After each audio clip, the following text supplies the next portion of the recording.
I am back with some more design pattern tutorials, and today the design pattern we'll be looking at is called the decorator pattern. And the definition from Wikipedia says that the decorator pattern is a design pattern that allows behavior to be added to an existing object dynamically. So you have an object, and you can keep on constantly adding these new behaviors dynamically during runtime. And what exactly does that mean? What is the proper example of this? Well, an example of this would be ice cream. Now you have some sort of flavored ice cream, strawberry, chocolate, or vanilla, and that costs $1. Then you want to add something to it. You go to the store and they're going to be like, okay, so what toppings do you want in it? You can get sprinkles for 50 cents, or you can get fudge for $1, or you can get banana for $2, or any of these combinations. So in our example, our object is the actual flavored ice cream, and our behavior that we're adding to it are the sprinkles, the fudge, the banana. So essentially, we're taking the object and we're decorating it with toppings, and that is the design pattern, or the design pattern. That is the decorator pattern. When is this useful? Well, if you're calculating the price of an object, such as ice cream with different types of behavior added, and keep in mind there can be many types of toppings that you can add on top of it, such as hot fudge, banana, ice cream, whipped cream, chocolate chips, etc. Then the price is going to vary differently because not each topping costs the same amount. So how exactly would you go about that? Well, I guess a typical approach would be you create a class called ice cream.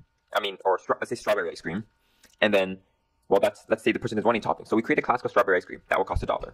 Then we create another class called strawberry with chocolate chip. That will cost $2. Then you create another class called strawberry ice cream with whipped cream. That will cost something else. Now, if we keep going on with this, we're going to have so many concrete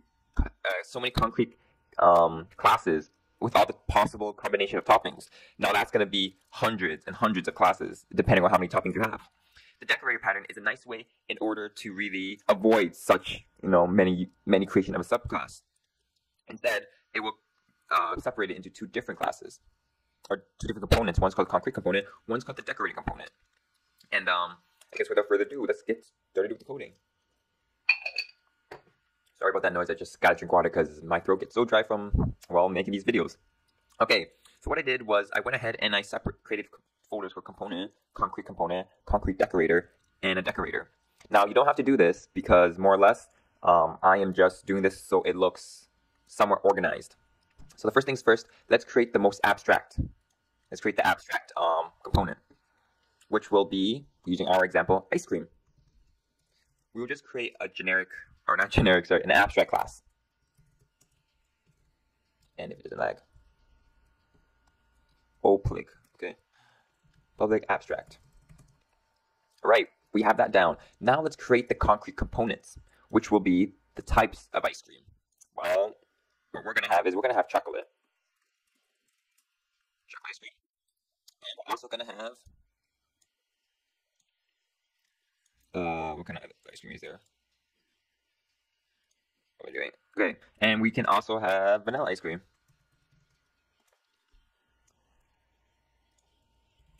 And then, of course, there's many types that you can do, but I'm gonna limit it to these two so we can save some time on. But you can have many more. Strawberry ice cream, mint ice cream, whatever.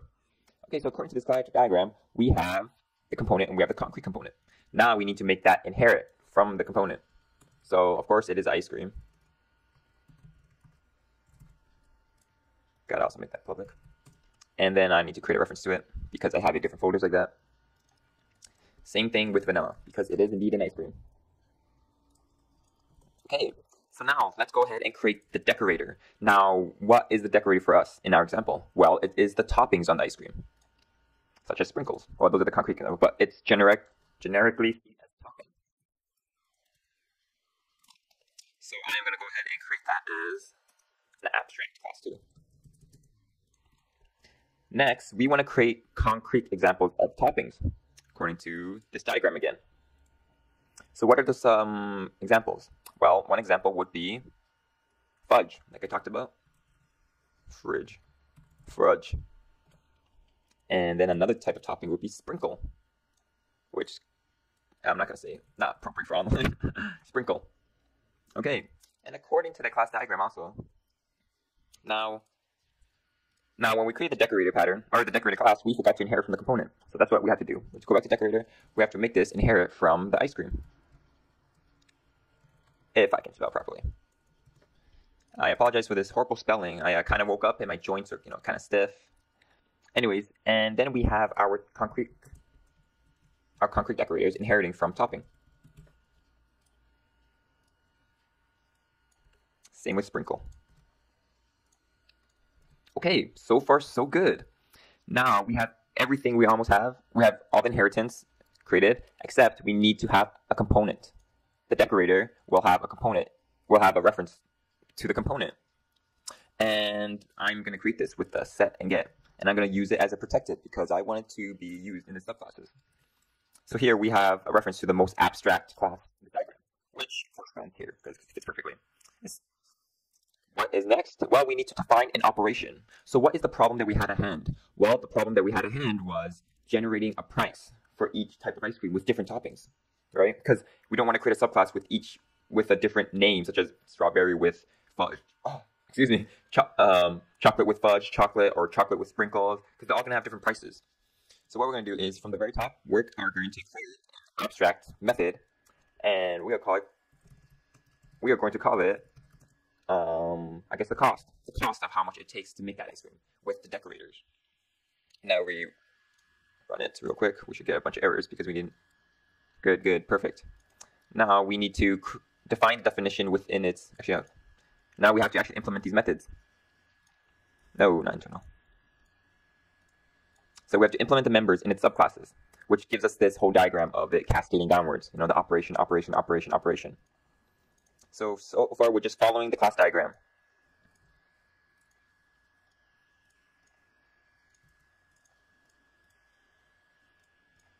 If you're wondering what kind of tool I'm using right now, it's called ReSharper, and it is amazing.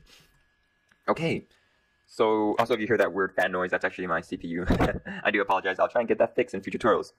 All right, so according to this diagram, we have everything implemented, and that is nice. Now we have everything that was given to us. Now we have to define the cost. Okay, that seems simple enough.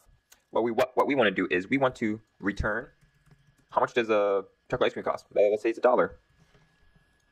And then vanilla, which will be $1.50. Actually, no, chocolate ice cream is more expensive, right? Generally, is more expensive. Make it $1.50. And I need to get another sip of water. Okay. Now we have to go back to the diagram, and I have to explain how exactly does this work. Well, if you're a recursive kind of person, then this example will be perfect. Now, I'm just relating it to a recursion, but it's not actually a recursion.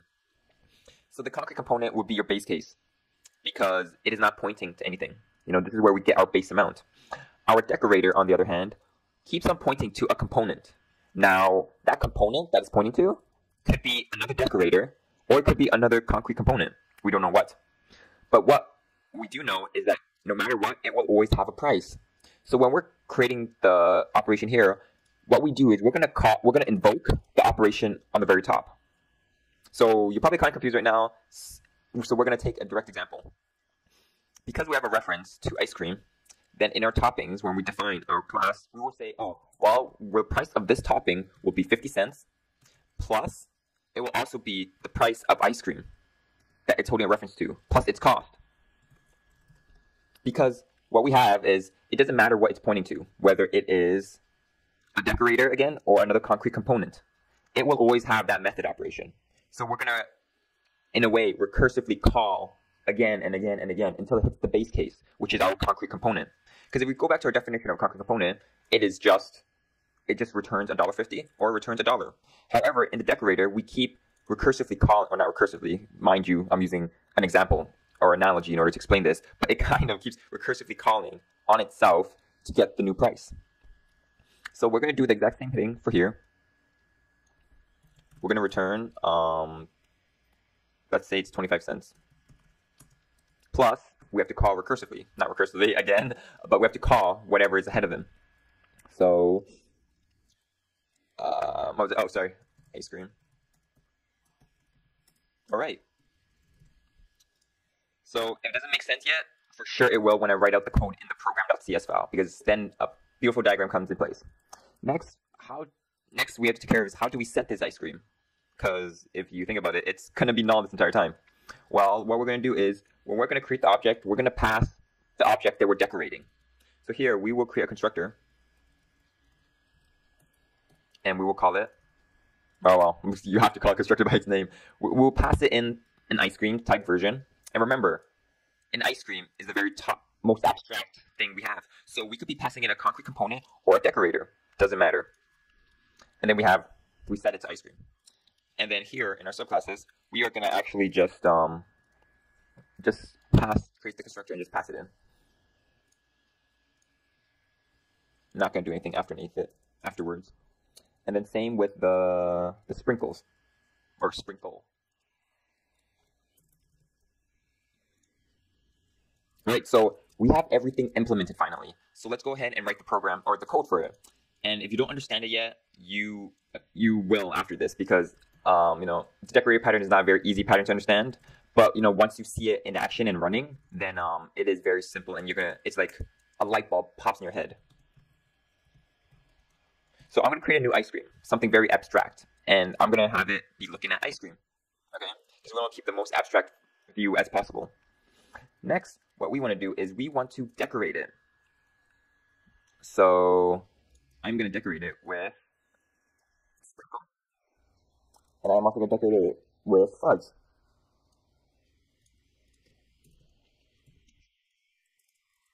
And finally, I'm going to print out the cost of the ice cream.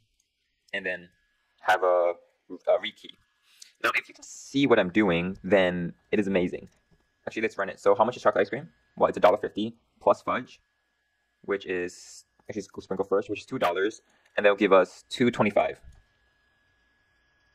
And here, wow, $2.25. So how exactly does this work? So I am gonna quickly whip out paint. Okay, so the way this works is, first off, we create a chocolate ice cream, and this is our object. What should I use? I'll use shapes. This is our chocolate ice cream, okay? The chocolate ice cream, the black thing, is the chocolate ice cream. Then we create a new sprinkle. So let's create a new sprinkle. Sprinkle will be red. Okay? And because we're passing it in, right here, we're passing it in the ice cream to a new sprinkle. That is why the sprinkle wraps around the chocolate ice cream. But remember, because we're passing it in, it's also holding a reference to the previous ice cream, which is an ice cream. So we go back in our code, it states, oh, you're passing in ice cream. Well, we're just going to set it and hold a reference to it. And then again, we do the same thing with fudge. And now, wow, I should have made fudge black or brown. There's no brown. So anyways, we do the same thing with fudge, but we're passing in ice cream. But remember, our ice cream is now holding a reference to a new sprinkle. So each one is encapsulated within each other. Well, that's great enough, but then what happens? Well, when you invoke the .cost, we invoke the .cost. We invoke the .cost on the most outer one, which is the sprinkle. Oh, that's not a good color to use. Which is the sprinkle, right? So let's go straight to the sprinkle. Oh, sorry, the fudge. Well, it says return 0.25 plus the cost of its ice cream, the reference that it's holding. Well, the most recent reference is the actual sprinkle, which we'll call the method here, because it's encapsulated with each other. And then it will call sprinkle. Oh, well, sprinkle is $1.50. Oh, sorry, 50 cents. But then we're going to call ice cream.cost again. And the reference it's holding towards is the actual base ice cream. So here we have the vanilla, or we made chocolate ice cream, which is $1.50. But then it's the base item, which is the base case. So it doesn't have to call anything else. Now we have our full price. Another way to look at this would be easier way. So this is chocolate. I mean, the first diagram I created is actually the proper explanation of it, or proper diagram I should be using towards it. But then we create a new sprinkle, but then we're passing in the reference of our previous one, right? Our sprinkle. And then we create a new fudge, which we pass in a reference to our previous ice cream, which was now sprinkles. So I'm just writing F, okay? Okay. So, but now, and our ice cream now points to this, fudge. Okay? Previously, it pointed to that, but then we redirected it and pointed to that, and now ultimately we're pointing it to fudge. And when we invoke fudge, the cost, we invoke the cost here, and then fudge will say, hey, let me invoke the cost on my reference that I was pointing to earlier, and then sprinkles is going to point again to the chocolate. But chocolate is the base case, so after that it just returns. And I hope I explained the decorator pattern properly, because if you can understand how it works, then it is, it's mind-blowing. Essentially, what it does is it takes an object and it wraps it around the object again. But because everything inherits from the abstract component, we can view it from the component side rather than any of this lower implementation. So essentially, we'll just take the object, we wrap it. The wrapping occurs when we have this reference, the component reference right here, because, the object is encapsulated within itself. And essentially, that is the pattern for the decorator pattern. You want to add behaviors to an object dynamically. Basically, that is it for this tutorial. I hope I explained this as well as I can because it's kind of confusing, but once you understand the whole polymorphic behavior behind it and how everything can be viewed abstractly as only just the components, then you can see how powerful and how awesome this design pattern is. Well, anyways, this is the end of the tutorial, and stay tuned for more design